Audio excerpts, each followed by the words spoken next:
Dorothy Must Die, Chapter 25. I woke up the next morning feeling spent and disoriented, my mind a jumble of hazy images that appeared one by one in my head like pages in a horrible picture book. The burning village, the eerie scene in the forest, Knox's determined face as he fought back an onslaught of beasts. I felt like I was being plunged naked into a frigid pool as the rest of it came back to me. The lion's gaping, bloody maw, Gert's tender kiss, and the strange way I'd felt the life slip out of her as I held her in my arms, her body dead on the ground. In the enchanted softness of my bed, I tried to tell myself that it hadn't really happened, that it had all been a dream. It was only when I felt the tingling on my forehead in the exact spot where Gert had kissed me that I knew it had all been real.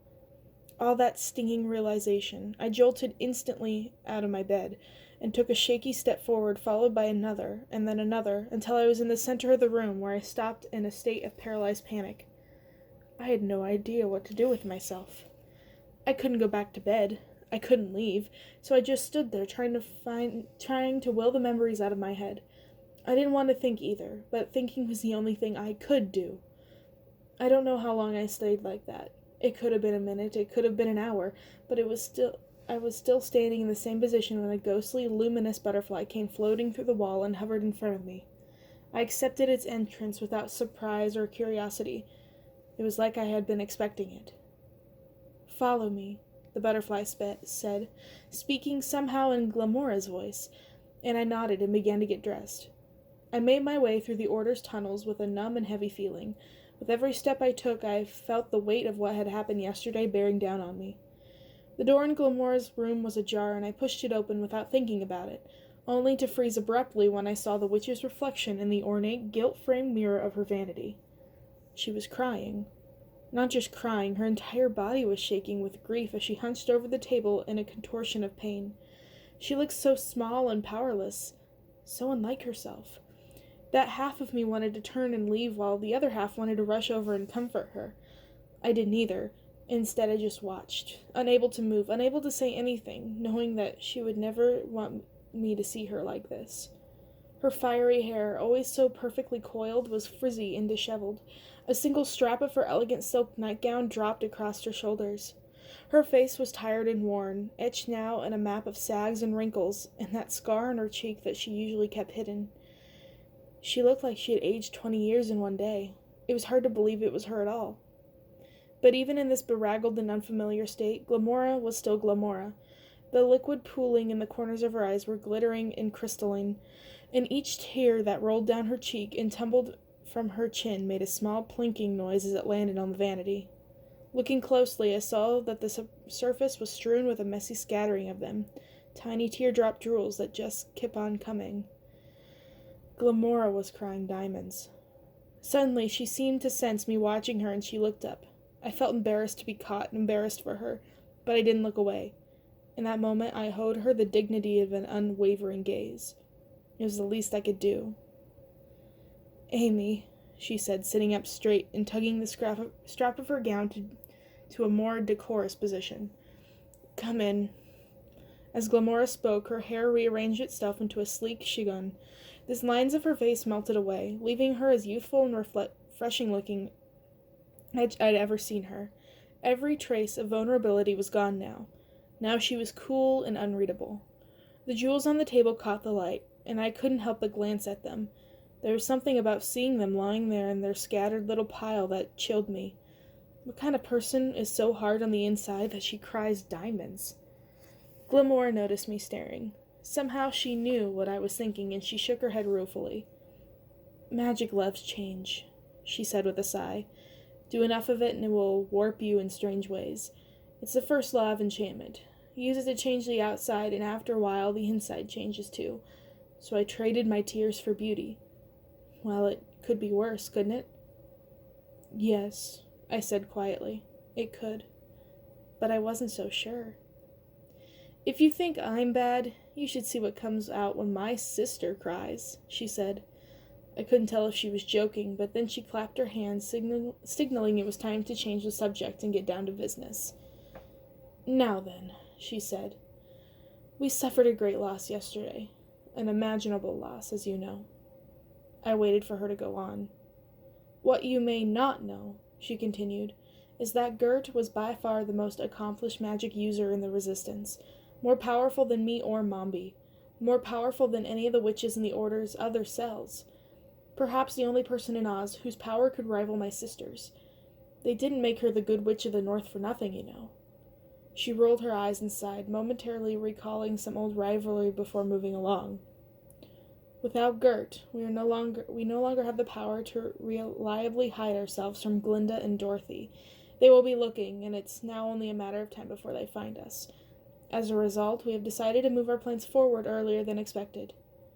She folded her hands primly in her lap. Good, I said. Glamora gave me a careful once-over. Do you understand what that means? I was pretty sure I did, but I took a second before I answered, just to let it sink in. Yes, I said finally, sitting up straight and squaring my jaw in resolution. It means it's time for me to do what I came here to do. And as I said the words out loud, the numbness inside me seemed to let up. Not a lot, but enough that I actually felt something other than a dull and aching emptiness. Mostly anger, cold and burning anger at the same time. Are you sure you know what you are agreeing to? Glamora asked. I didn't know why she had cared. I understand, I said, tossing my hair defiantly. It's time for me to kill Dorothy. Glamora nodded, satisfied. I wish you more than anything that I can do it myself, she said. But it has to be you. There's no other way.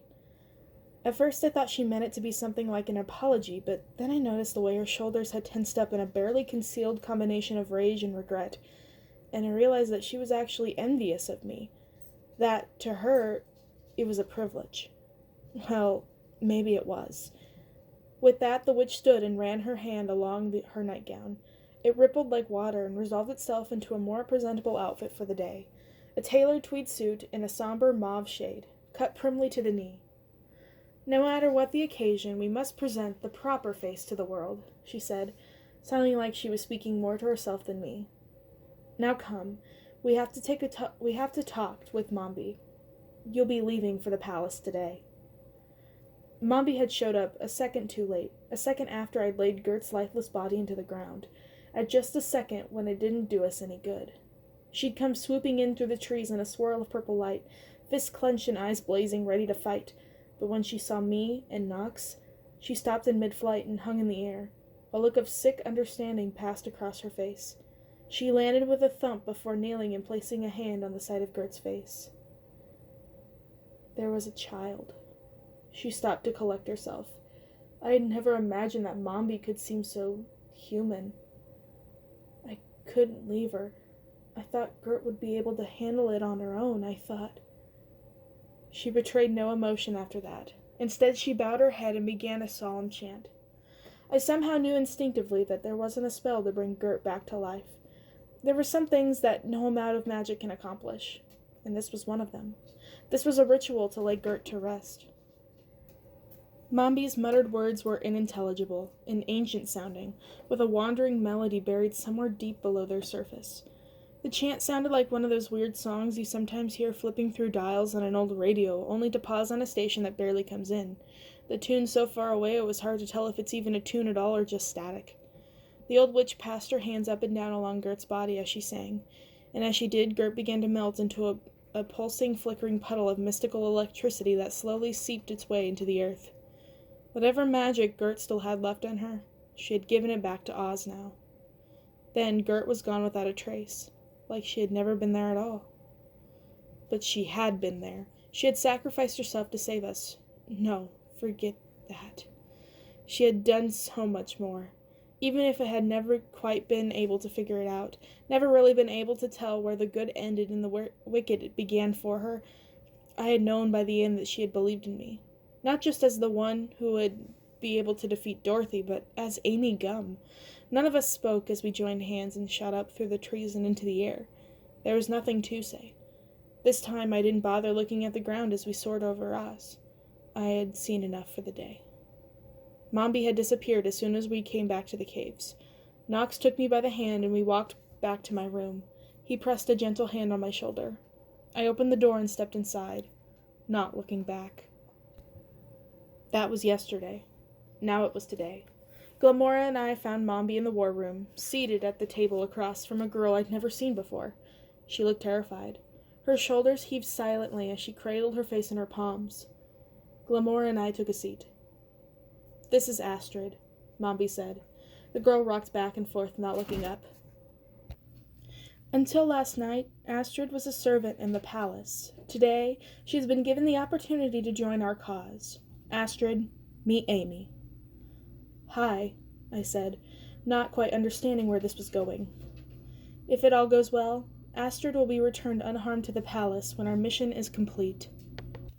Mombi cast a meaningful, ominous look in Astrid's direction. "If she chooses to make a nuisance of herself, things will not be as pleasant for her."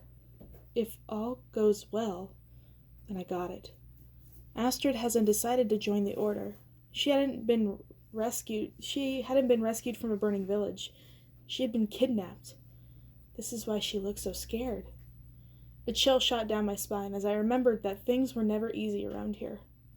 Good and evil were always changing places with each other. For the first time, Astrid looked up at me. Her eyes were big and pleading, pooled with tears. Her chin trembled as she looked desperately at me, like she was hoping I'd be there to save her. But I was out of pity. She would have to choose her own fate, just like the rest of us. I looked back at Mombi. "Tell me what I need to do," I said. A satisfied smile crept across her withered face. "Well, you need to become her, naturally." I leaned back in my seat, knowing that with witches it only tangled things up when you asked too many questions. It was easier to wait for them to explain themselves. Mombi proved true to form. "Today you will assume Astrid's identity and take on her job as a servant in Dorothy's court. You will infiltrate the palace and integrate yourself with the princess. You will learn her habits and her hatreds. You will learn when she goes to bed and when she wakes up in the morning, her fears and her weaknesses, and her secret prides and sorrows. In the guise of little Miss Astrid here, you will learn everything there is to learn, and you will relay it back to us. Then, when the time is right, you will strike." At this, Astrid let out an anguished, choked squeal. "She looks nothing like me," I said. "How am I going to impersonate her?" Mombi sprung to her feet and reached into her cloak and pulled out a dagger. In one sudden motion, before the poor girl even knew what was happening, Mombi grabbed a fistful of her hair and yanked. Astrid's head jerked backward. She yelped again, and when she saw Mombi raise her knife into the air, the yelp became a scream. The blade flashed through the air. I held my breath. But instead of slicing the maid's throat open, like I'd anticipated, Mombi simply lopped off a huge hank of her white blonde hair. "Now," Mombi said, "go ahead and say your name 4 times. Mombi sat there, frozen. "Say it!" Mombi screamed so loudly that even Glamora jumped in her chair.